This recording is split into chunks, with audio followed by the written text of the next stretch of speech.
Welcome to the Franchise Woman Podcast, where passion and purpose collide, profits are made, and relationships forged.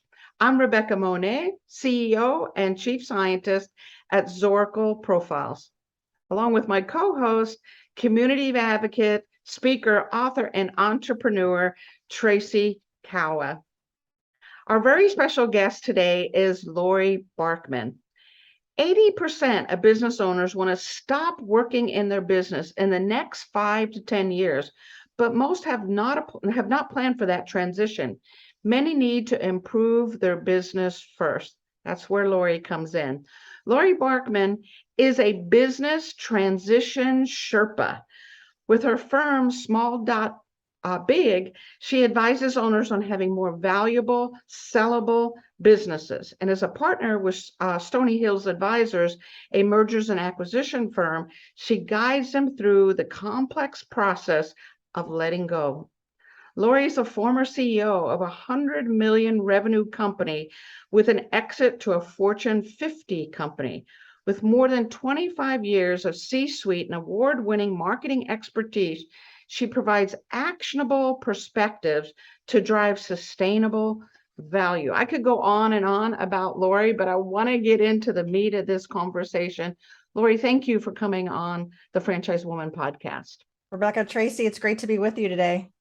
Yeah, Laurie, the name of your company is so interesting, small.com. I would love to hear where that name came from. Big. Small.big. And you said the URL, which is great. So if people want to check it out and get the visual, I'll give the backstory. So small.big.com. I spent over 20 years in marketing. And so there's certainly a marketing edge here. But the backstory is playing billiards, playing pool with someone from Australia. Rebecca, Tracy, have you ever played pool with someone from Australia? No. Or Great Britain or any of the countries in the Commonwealth? Okay. Well, what happens? In America, we say solids and stripes, but in their culture, they say small dot or big dot. And when I was thinking about the name of my firm, I was thinking about that story and how I was blown away. It just changed my total perspective. And as an advisor to business owners, that's what I want to do. I want to help them get from point A to point B, from small to big. So that has a meaning behind the name, but then also small.big.com, right, is the play on that. And then the third thing really is that perspective. How can I help them see something that they just haven't seen before, but is so impactful? Wow.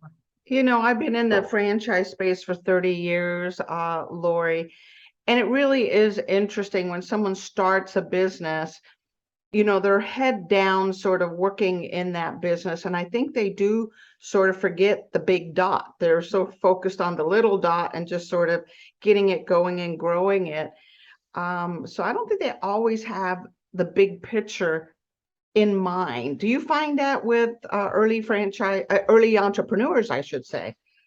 Early entrepreneurs are definitely wired for ambiguity. They want to solve a problem. They're looking for product market fit. Maybe they have a tech solution. Maybe they have a service solution.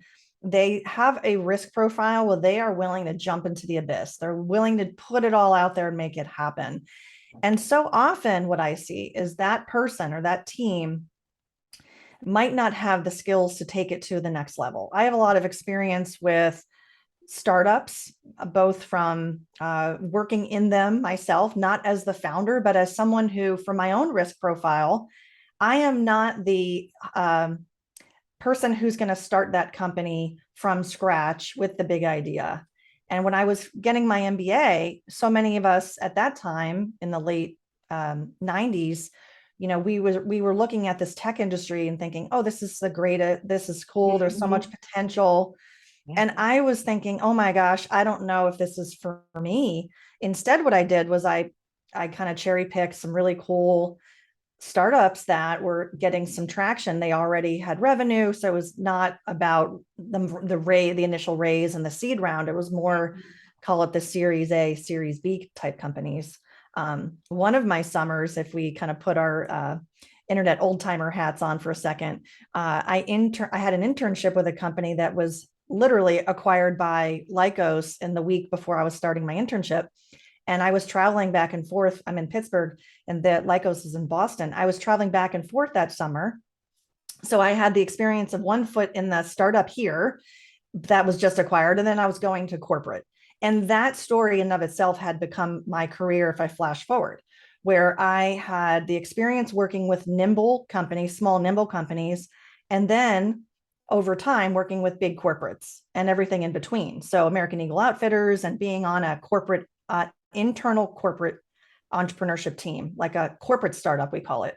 Mhm. And even today, now I'm an adjunct professor at Carnegie Mellon University. And one of the classes that I teach is the Corporate Startup Lab.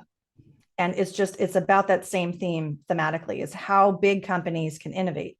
So if we go back to your question about that original skill set or that original person and what drives them to want to create something from scratch, I've sort of seen this evolution over different organizations and different things. So not everybody is wired to be that originator.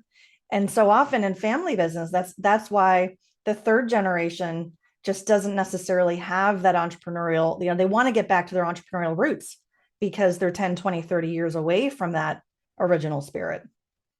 That's such an interesting way to look at it, because I've seen that again and again. When there's a true entrepreneur, he or she really is comfortable with thinking out of the box and innovating and taking risk and putting everything on the line to create something, build something. But they oftentimes do hit, a wall where scaling it to the next level may not be within their skill set. So, either bringing someone on to kind of take them to that next level, or they'll get acquired, or private equity will come in and invest money into them and take it to the next level. So it is an interesting transition, but I hadn't thought of it from the perspective of, if it's passed on from this generation to this generation, by the third generation, we've lost some of that innovation and some of that entrepreneurial spirit in essence, right? Yeah, it definitely happens. I have a podcast called Succession Stories, and I've had wonderful people come on the show. We just celebrated episode 100. Wow. Yes, thank you. One of my guests is a founder. She and her sister founded a company that became a franchise. And I loved her story because they are Gen 1, but they've created something. I think their brother also works in the company now, but who knows where this is going? This may become, it is technically a family business, but it's a franchise. And let's see, where it goes from here.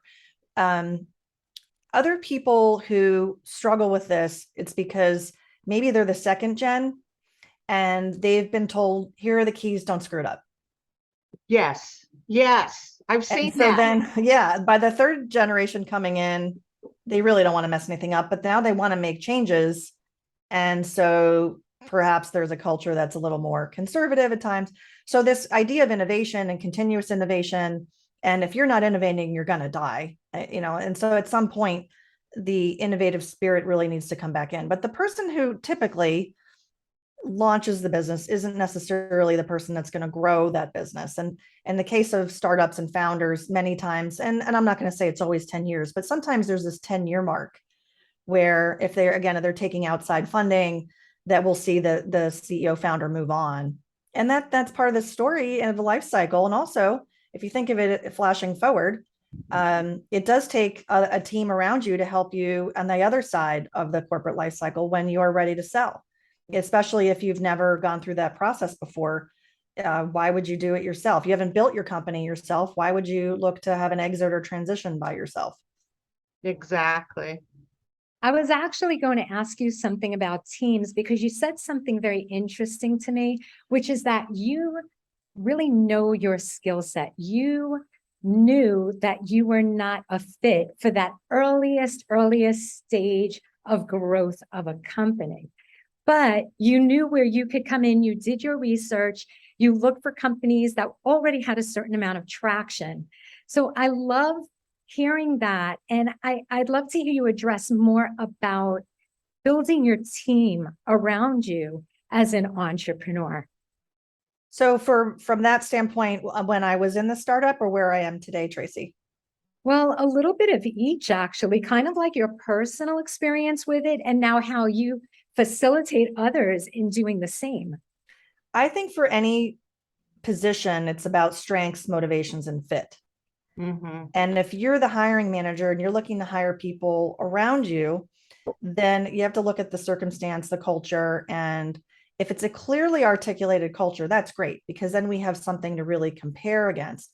Sure. If it's a culture that's forming, that can be a little tenuous in a startup because you want to pick the right people, but how do you know they're the right fit? And sometimes it's the wrong choice. But nonetheless, when it comes to motivations, you got to ask questions around why. Why do they want to do what they want to do? And then the strength side, there's certainly different diagnostics. And I know, Rebecca, you have some diagnostics in the franchise industry that helps with this. And there's different diagnostics, whether it's skills testing or, let's just face it, there's always the back channel to ask. Right. You start to ask someone's prior manager or teammate or whatever, hey, how is so-and-so? Or maybe they have awards they've won. What is it that gives them the credence to say they have the skills they have? So we're trying to validate across these three things, right? Strengths, motivations, and fit. So that's what I've found is that in each of these times when I'm a business, I'm a leader and I've had to build a team, I really tried to think about the role, what skills were needed, what competencies, and then were they the right person? Have I made hiring mistakes? Sure. Have I been a hiring mistake? Probably. but I think at the end of the day, it is about trying to find the right people that are going to complement you. I did interview one business owner, and sometimes we hear folks saying strength finders, and you try to understand what your weaknesses are so that you can work on those. And or you say, well, these are my strengths, I'm going to double down. Her strategy on hiring was to hire people who had her strengths. And I asked her about that, and she said, well, because I want to start to step away and I want someone to be able to do what I do so that I can start to step back. I thought that was really, really insightful. She's probably the first person that's really articulated that way in a proactive kind of thinking. Yeah. I think that's very wise on her part. As an entrepreneur myself, having built two other businesses and sold them, and at that 10-year mark with my current company, there definitely is a wiring of an entrepreneur that's always out of the box, next big thing, what else can be done, how can I push the envelope? And there is a need to build a very strong team around them, folks that are more operationally sound, more paying attention to the financials, folks that know how to sell and market and scale things. But I've also seen, and Laurie, I'm guessing you've seen it too, an entrepreneur who's growing his business sometimes hits a wall, right? They hit a wall and they are no longer within their skill sets, and they're not bringing on that team, let's call it, that can take it to the next level. So they hit a wall at some point where they're at a choice point. Do I sell because I've hit a wall, or do I partner, or do I bring on a team? And how do they make all of those decisions? Yeah, those are hard decisions. And a lot of times what we find is this is the owner's trap, where the owner is the person who's the most skilled in delivering the product or service. They are very familiar with their customer base. They know the dogs' names, the birthdays, and they like it. They actually makes them feel good, and the customers feel good. And yay, our business is growing and our revenues are good. But that is a limiting factor for a couple of reasons. One, I mean, you can only work so many hours in a day. So it's great that you have these customer relationships. It's great that you have, this master of your craft to deliver the product or service, but it's a limiting factor on your business. So the other big part of it is when you're trying to bring on people, but you're not going to delegate to them. Yeah. So part one is you are the problem solver. You are the chief firefighter. And that might be hurting your health. It might be hurting your health and wellness. It might be hurting and capping your potential for your business. So with that being said, then what are the questions to ask? What are the vital questions that either a business owner needs to ask themselves when they are at that limiting 10-year mark, or that they should be asking someone like yourself? Depends what their goals are, of course. I think if we begin with the end in mind, and the ultimate end is, look, let's face it, 100% of business owners are going to leave their company one day. We have to acknowledge that. Some people take a proactive stance on that and they say, well, realistically, these are the goals I have for myself. And it could look like any particular thing. It doesn't have to be age-based, by the way. It could be life stage. Where some people say, I just want a different life stage. I'm in my 40s now. And when I'm, in my 50s or 60s, this is what I want to be doing. And it's not necessarily tied to the Medicare decision, right? A lot of people say, well, when I'm 65, I'm going to do this and that. And then they still don't leave their business because of different reasons. But I think what questions they can ask is certainly the goal side and visioning. And if they really do think about that life they want to live, and we can start to put some numbers behind that, what there's formulas and so on. But what wealth advisors will do is they'll do a similar exercise. So maybe this will sound familiar to some of your audience, but if you say, okay, well, my lifestyle looks like this and my expenses per year look like that, and I'm going to need this, and then these are some other assets that I own. Maybe the business is the largest asset they have, but maybe they have some other things in their nest egg, and we're not counting your house because we need you to live somewhere. So it's more like, other property, business property you might own or something like that. And we're going to do some math and we're going to say, okay, well, we're going to back into the number of what you might need to sell your company for. And then we look at the net effects of taxes and other transaction costs. And we get to a kind of this top number and bottom number. And that's a really interesting exercise, because let's just say you want to sell your company for 10 million so that you can have a nest egg of 7 million. I'm just making that up. And we say, oh, wow, you need your company to be able to sell for 10 million. Well, what is your business worth today? And that's where I can come in on that and help them and say, all right, well, let's do a business valuation. Well, what if their business valuation comes back at 3 million? We have to get from 3 million to 10 million. How many years do we think we have for that? If it's 1 year, we got a big problem. Right. If it's 5 years, still probably a challenge, but who knows? 10 years, right? So the more time you have on your side to work on your biggest scorecard, which is your enterprise value, that is the path. So it's a complicated question, Tracy, because it really begins with what their goals are. Right. It sounds like you're actually reverse engineering the whole process. Yeah, I was thinking reverse engineering the process. That's right. That's right. And so few people do it that when they say, I'm ready, and you say, oh, okay, well, we have a gap. But guess what? We don't have the time. We don't have the time to make changes. Yeah. Which is, I think, where the education needs to come in. Because entrepreneurs, have their own kind of way of looking at things, where we do need to educate them, where they plan, where they look at how can I increase the value and get to that goal point, rather than get to a point where I hit that wall, or what you call the owner's trap, and they're so exhausted they just sell for whatever price they can get. And maybe by that time they've been so exhausted that the value actually has gone down simply because they can't keep up. So what does drive the value? Let's say this person, the example you gave, is at 3 million. Their goal is 10. What are some of the points that would increase the value of their organizations? This is the magic, right? There are inherently 8 core drivers, and I know we have a limited amount of time, so we won't be able to go deep on this. First and foremost is the size of the business and the industry that you're in. And it is true, we've heard anecdotally that there's a size discount, and that's true. And the reason why is for a lot of things that we've been talking about. If the business has more risk in it, because it's a single owner and that owner is in the owner's trap and all that factor,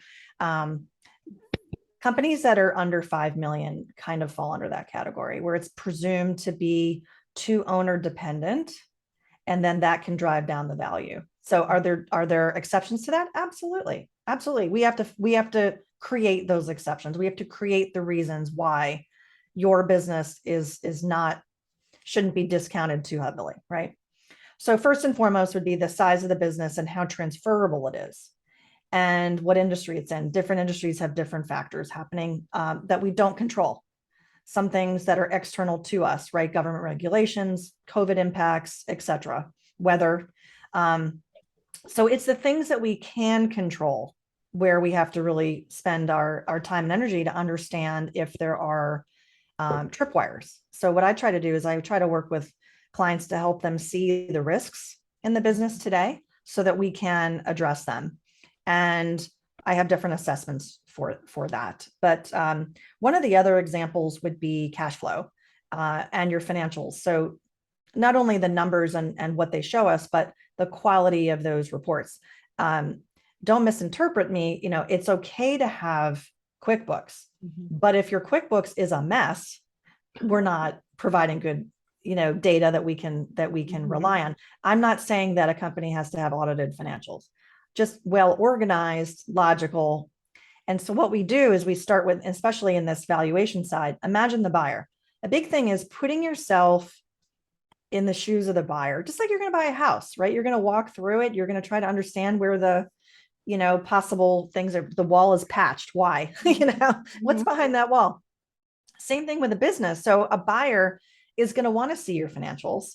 Now they know they're going to make different decisions than you. So that could be bank lending and, what is this business credit worthy? What is the ability for that buyer to get lending for your business? Is it cash flowing? What is the level of that cash flow? And bankers have different, ratios they look for. So cash flow is a really big part of it because why? A buyer wants to have predictability of future cash flow. And so if your business can show that, maybe you have recurring revenue business, maybe you have contracts, maybe you have multi-year contracts. Many, many reasons go into these, Rebecca, but that's just a flavor. It is a complex thing, and which is why, hiring Laurie to kind of walk you through that process of increasing the value, preparing your company for sale is so important. Can we talk about the psychological side of this? We've talked about the practical, the financial, etc., but what does the psychological, an entrepreneur, a founder of a franchise, a franchisee who's grown his business, how do we deal with the psychological components? Not ready to let go, this is my baby, whatever it is that they're dealing with. It's really important. I'm glad you asked that question. Just like I have a business assessment to help us get a foundational understanding of your strengths and opportunities of where you are today in the business, I also have an assessment that is on the personal side, and we call it the personal readiness to exit and I use the Value Builder system. I'm a certified Value Builder advisor. And these are great tools because it forces the conversation. So my clients take the survey. It doesn't take very long. Maybe they breeze through it. And that's sort of gate one. And then gate two is they got to talk to me about it. And so that's where we spend a lot of time going through different exercises, different questions. And what I try to do is help them see themselves in a new light. Let's see yourself outside the company. What relationships do you have outside the company? And what's important to you? And how do you want to be spending your time? And this sense of identity. So many times, especially if your name is on the door, maybe it's your family name and you're not the founder, but your family name is on it, that legacy, and you feel so tied to it. You're proud of it, of course, but you're so tied to it. And maybe you're starting to feel guilty that you might be the one that's not going to take it to the next generation.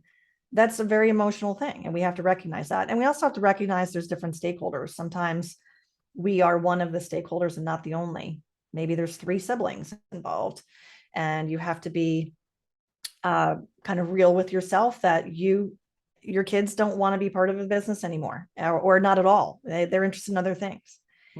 It's really, every it's like snowflakes. Every company is different. There are some patterns, and there's definitely an acknowledgement to talk about the personal side, because if you don't, it can come back and bite you later. So I've had personal experience of that in a very large franchise organization where I came in as a consultant. And it was fascinating to see folks that had been franchisees and grown their business year over year. And they've either done one or two things. They've not brought on the right team and gotten to the next level of growth that they really could. So they've hit that owner's wall or owner's trap that you talked about, or they've built a really good team.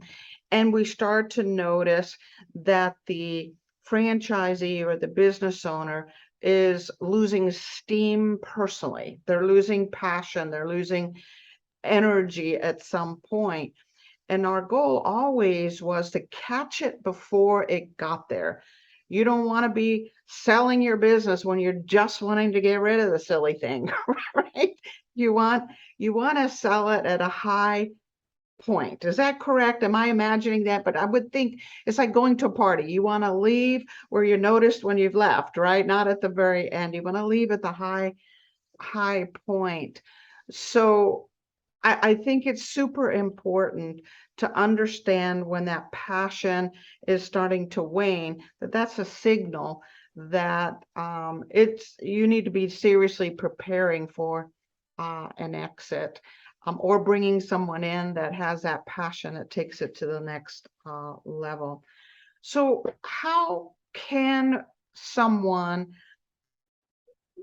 prepare for that? You said that we need to do evaluation. We need to look at the psychological makeup.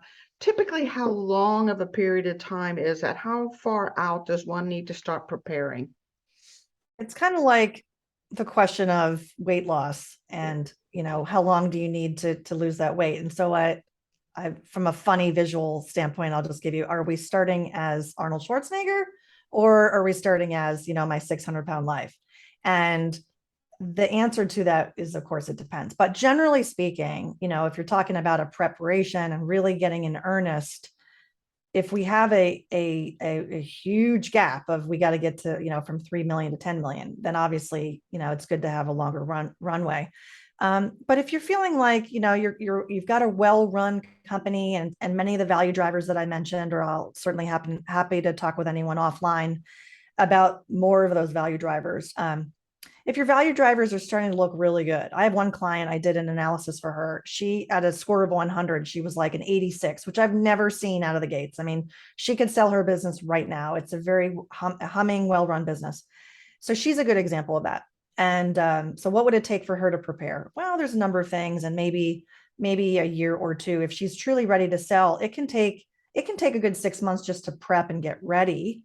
But again, what's our starting point look like? If our financials are a mess, we're going to start there. If we're in the middle of some litigation, we've got to get that resolved. If we have a messy situation with our business partners, right? So I don't want to belabor the point. I think you guys understand what I'm saying.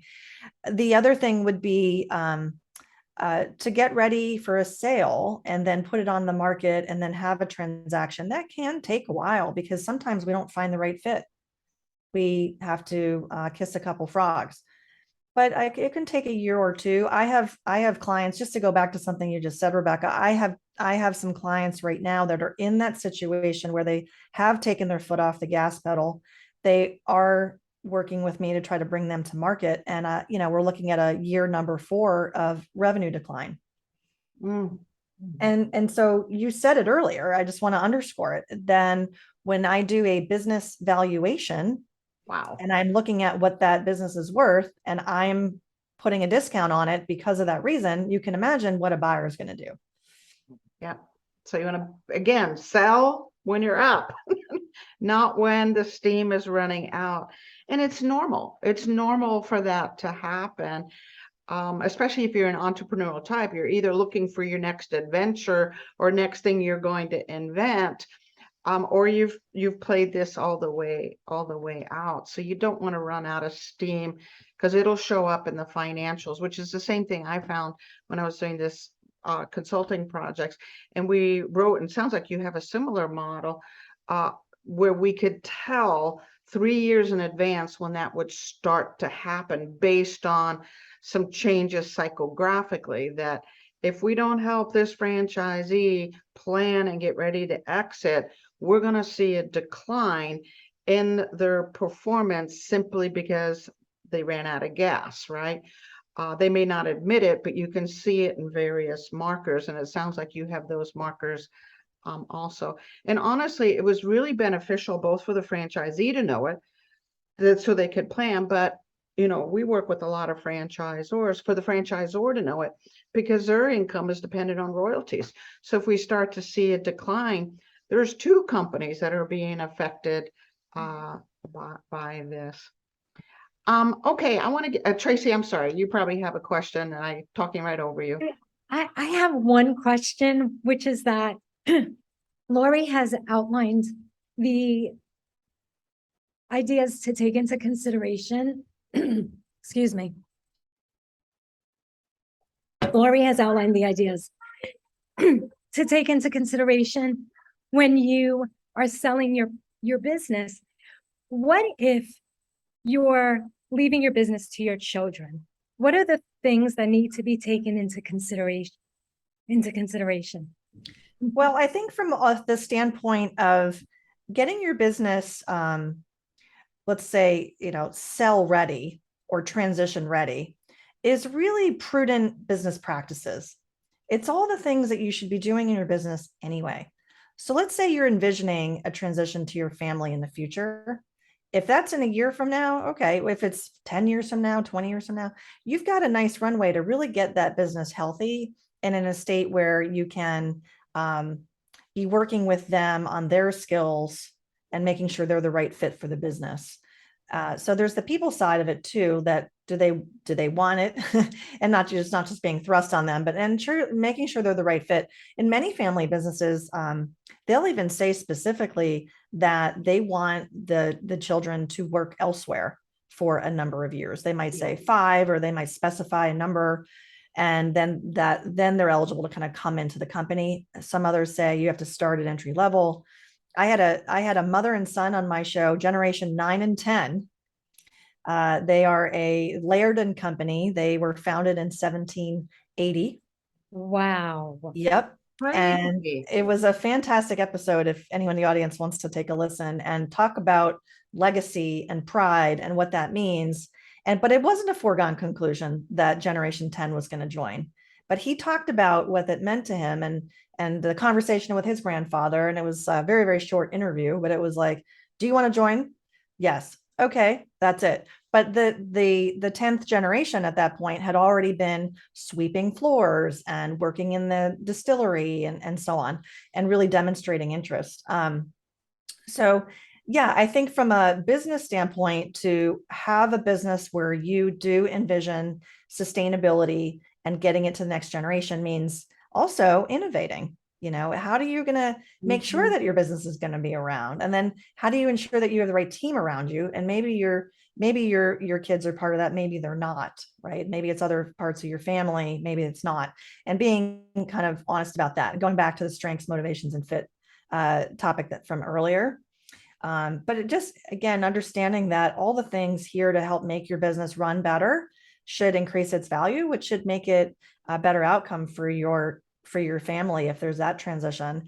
And then there's the nuts and bolts technical side of it, with how to execute that with trust and attorneys and this and that. And I'm not an attorney, but I recognize that's a really important part of it too. Sure. Yeah. To exploit what's there. We want to protect it from being taxed. We want it to effectively transition. I got a personal question for you as we begin to wrap up.